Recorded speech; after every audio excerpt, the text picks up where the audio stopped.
तो दोस्तों सेवन की किचन में आपका फिर से स्वागत है। तो दोस्तों आज मैं आपके लिए लेके आया हूं बहुत ही टेस्टी बहुत ही यम्मी सा लच्छा पराठा, वो भी प्याज और हरी मिर्च वाला लच्छा पराठा। दोस्तों ये प्याज और हरी मिर्च का जो लच्छा पराठा है ना, अगर आपने एक बार बना लिया ना तो मैं कह रहा हूँ कि आप स्वाद नहीं भूलेंगे। इसके साथ कोई भी सब्जी या अचार या पापड़ की जरूरत बिल्कुल भी नहीं पड़ती। तो चलिए करते हैं स्टार्ट। सबसे पहले हमने यहाँ पे ले लिया है प्याज, तो प्याज को हम लच्छे तरह से काट लेंगे। तो यहाँ पे मैंने एक प्याज ली है, मैं एक या दो पराठे बना रहा हूँ, तो आप अपनी क्वांटिटी के हिसाब से प्याज को घटा या बढ़ा सकते हैं। तो चलिए प्याज को काट लेंगे। तो प्याज को किस तरह से काटना है वो मैं आपको बताऊंगा, और प्याज लच्छेदार कैसे कटते हैं ये भी मैं आपको बताऊंगा। तो ये देखिए, ये जो गांठ होती है ना दोस्तों, इसकी सबसे पहले तो ये हटा दीजिए इसमें से। तो अगर आप ये हटा देंगे ना, और जब आप प्याज काटेंगे लंबे लंबे, तो एक एक दाना आपका खिल के आएगा लच्छा प्याज। तो इस तरह के छोटे छोटे जो टिप्स होते हैं ना किचन के, वो आप अपनी लाइफ के अंदर अपनी किचन के अंदर फॉलो जरूर कीजिएगा, ताकि काम बहुत ही ईजी हो जाता है इससे। तो इस तरह से देखिए लंबे लंबे प्याज काट लेंगे। तो अब जो प्याज कटेंगे ना, अब एक एक स्लाइस जो है ना अलग हो जाएगी, बिल्कुल लच्छे की तरह होएगा ये। एक एक जो होता है ना अलग अलग हो जाएगा। तो इस तरह से प्याज काट लेंगे। तो ये देखिए, अब आप हाथ से इसे दबाएंगे ना तो सारे प्याज अलग अलग हो जाएंगे। तो बस इसी तरह के प्याज चाहिए होते हैं लच्छा पराठा बनाने के लिए। तो लच्छा पराठा बन रहा है तो बहुत ही क्रिस्पी और क्रंची होता है। तो प्याज जो है वो हल्का पतला होना चाहिए, ज़्यादा मोटा नहीं होना चाहिए, ये बात का आप ध्यान रखिएगा। तो चलिए पूरा प्याज जो है हम इसी तरह से काट लेंगे। तो यहाँ पे मैं काटूंगा इसके साथ में हरी मिर्च। अगर आप बच्चों के लिए पराठा बना रहे हैं तो स्किप कर दीजिएगा हरी मिर्च। तो यहाँ पे मैं काट लूँगा हरी मिर्च। तो मैंने यहाँ पे एक हरी मिर्च ली है, तो पराठे भी मैं यहाँ कम ही बना रहा हूँ, तो इसलिए एक हरी मिर्च डाल रहा हूँ। तो आप अपनी क्वांटिटी घटा या बढ़ा सकते हैं, तो ये आपके ऊपर है। तो यहाँ पे मैंने प्याज काट लिए हैं, लच्छा प्याज और हरी मिर्च दोनों को मिक्स कर लेंगे। तो चलिए हम लेंगे एक पेड़ा आटे का, और अच्छे से इसको आटे के अंदर डिप करके इसे बेल लेंगे।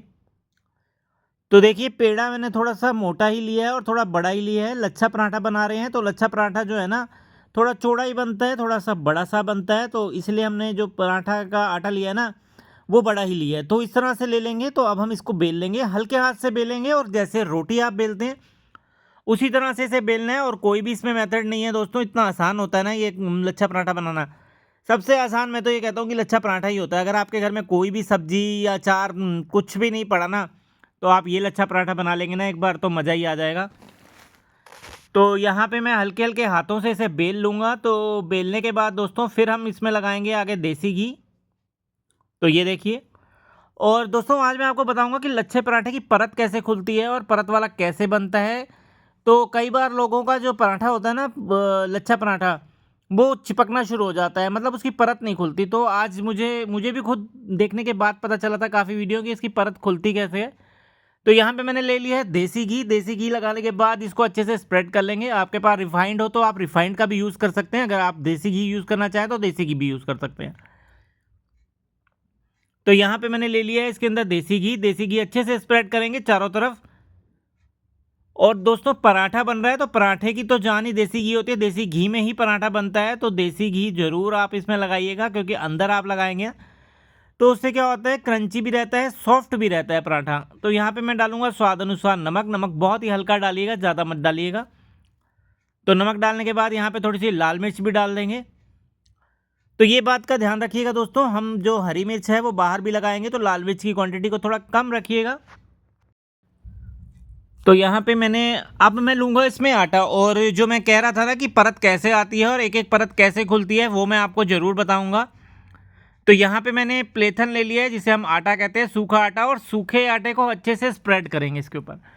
तो दोस्तों कई बार मैं भी ये देखता था कि लोग सूखा आटा क्यों लगाते हैं, जब देसी घी लगा लिया, नमक डाल लिया और लाल मिर्च डाल लिया, अब इसके ऊपर सूखे आटे का क्या काम। तो यही इसका काम होता है दोस्तों, यही काम है जो लच्छे पराठे को एकदम खिला खिला बनाता है और एक एक परत वो करता है। अब जो हम करेंगे ना, जैसे हम प्लेटिंग करेंगे इसकी, तो इस तरह से प्लेट बनाएंगे, तो अब जो लच्छा पराठा है ना वो हमारा चिपकेगा नहीं। अब एक के ऊपर एक जो है ना हमारा लच्छा पराठा, कई लोग ना देसी घी लगा लेते हैं और उसके बाद प्लेथन ये नहीं लगाते सूखा आटा, तो वो चिपकना शुरू हो जाता है। तो ये देखिए, अब फोल्ड तो हम करते जाएंगे पर हमारा आटा जो है ना एक दूसरे के साथ चिपकेगा नहीं। तो जैसे चिपकेगा नहीं तो परत इसलिए खुलेगी अब एक एक। तो ये देखिए एक एक सेपरेट रह रहा है सारा। तो अब एक साइड से हम चलाएंगे और एक साइड से अच्छे से इसे गोल गोल घुमा के जो लास्ट में बचेगा वो हम नीचे करके इसे प्रेस कर देंगे।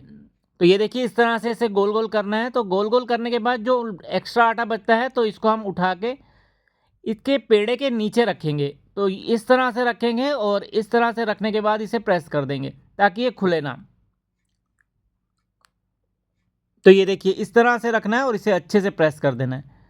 तो बस इतना सही काम होता है दोस्तों। अगर ये लोई आपने बना के रख ली ना तो लच्छे पराठा बनाना बहुत ही आसान हो जाएगा, बिल्कुल झटपट से बनकर तैयार हो जाएगा। तो ये देखिए अब हमने बना लिया है। तो अब हम लेंगे वही प्लेट जिसमें हमने प्याज और हरी मिर्च काट के रखी थी। तो प्याज और हरी मिर्च को इस पर अच्छे से लगा लेंगे।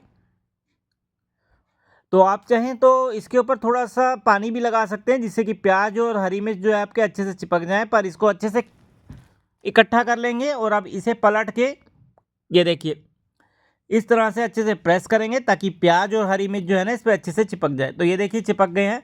तो आप हाथ से भी लगा सकते हैं, ऐसी कोई प्रॉब्लम नहीं है कि आपको उसी में चिपकाना है। तो ऊपर रख के भी इसे बेल सकते हैं, वैसे भी आप कर सकते हैं, जो आपको ठीक लगे वैसा आप कर सकते हैं। तो ये देखिए इस तरह से चिपक गया है। तो अब हम इसको थोड़ा सा आटे में डिप करेंगे। आटे में डिप करने के बाद दोस्तों इसको हल्के हल्के हाथों से बेलना है, बिल्कुल हल्के हल्के। और इस वक्त पे ना ज़्यादा प्रेस नहीं करना है इसको, नहीं तो परत आपकी खुलना बंद हो जाएगी। तो इस बात का भी आप ध्यान रखिएगा। तो यहाँ पे अच्छे से प्याज लगा दीजिए। प्याज लगाने के बाद दोस्तों इसको अच्छे से बेलेंगे। तो ये देखिए अब हम इसके ऊपर लगाएंगे थोड़ा सा सूखा आटा। तो सूखा आटा लगाने के बाद इसे हल्का सा प्रेस करेंगे और बेलेंगे हम इसको उल्टी साइड से। तो ये वाली साइड जो है आप अगर चकले यूज़ कर रहे हैं तो उस चकले पे उल्टी साइड रख दीजिएगा। तो ये वाली साइड आप नीचे रख दीजिएगा, ये देखिए इस तरह से। और इस तरह से बेलेंगे और बहुत ही हल्के हल्के हाथों से बेलेंगे दोस्तों, बिल्कुल भी आप इसको ज़्यादा प्रेस नहीं करिएगा। अगर आप प्रेस करेंगे तो ये निकल जाएगा। प्याज होता है दोस्तों, तो प्याज अगर आप पानी लगा के भी थोड़ा सा करेंगे ना तो अच्छे से चिपक जाएगा। और आप ये प्रेस होके जैसे ही बेलेंगे तो ये आराम से बिलता जाएगा, कोई भी परेशानी नहीं आनी। और मेरी वीडियो तो है ही आपके लिए। अगर कोई आपको परेशानी लगती है या कोई परेशानी आती है तो आप मुझे कमेंट में बता सकते हैं, मैं उसका हल ज़रूर आपको निकाल के दूंगा। तो ये देखिए इस तरह से अच्छे से बेलते जाएंगे, धीरे धीरे हाथों से बेलेंगे, बहुत सिंपल से आराम से बिल्कुल पेशेंस से बेलना है। तो ये देखिए लच्छा पराठा बनकर तैयार हो गया है। तो इसे गर्मा गर्म तवे पे देसी घी के साथ सेकेंगे। तो अब हम दूसरी साइड से भी इसे बेल लेंगे ताकि हमारा जो प्याज है वो अच्छे से चिपक जाए। तो दोस्तों आप ये लच्छे पराठे अगर आप इस तरह से बनाएंगे ना तो ये बहुत ही टेस्टी बनता है और खाने में तो बहुत ही टेस्टी लगता है। अगर आपके पास कोई भी सब्जी नहीं है तो इसे चटनी के साथ ज़रूर ट्राई कीजिएगा। तो ये देखिए कितना गोल बना है और कितना बिल्कुल शेप में बना है दोस्तों। कई बार जो होता है मुझे शेप करनी नहीं आती है इसकी, तो शेप बन गई है। धीरे धीरे सीखने से सब कुछ आता है दोस्तों। तो आप भी लगे रहिए और सीखते रहिए। तो ये देखिए हम जो प्याज लगा हुआ साइड है वो सबसे पहले हमने नीचे रखा है गरम तवे की साइड पे, और ये वाली साइड हमने ऊपर रखी है। प्लेन साइड ऊपर रखेंगे और प्याज लगी हुई साइड को हम गरम तवे की उस पर रखेंगे।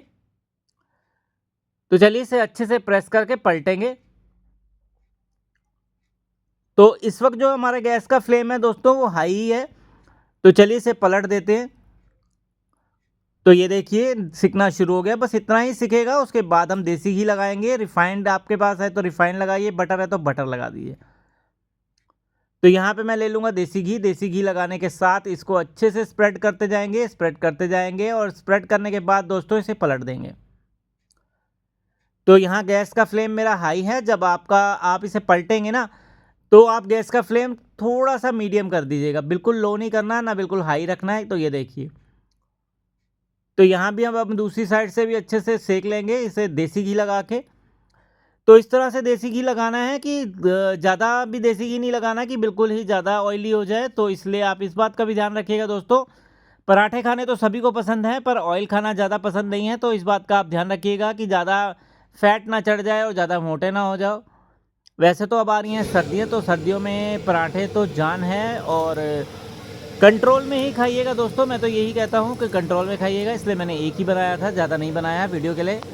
तो ये देखिए बन के तैयार हो गया है। तो देसी घी से अच्छे से स्प्रेड करेंगे और बनकर तैयार है हमारा लच्छा पराठा, वो भी देसी घी वाला, हरी मिर्च वाला, हरे प्याज वाला। तो एक बार तो बनता है दोस्तों ये बनाना।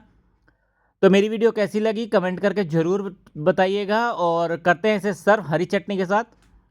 तो लीजिए बनकर तैयार है बहुत ही टेस्टी, बहुत ही यमी सा प्याज का पराठा, वो भी लच्छा पराठा। तो देसी घी डालेंगे ऊपर से और देसी घी के साथ करेंगे सर्व अचार आम का।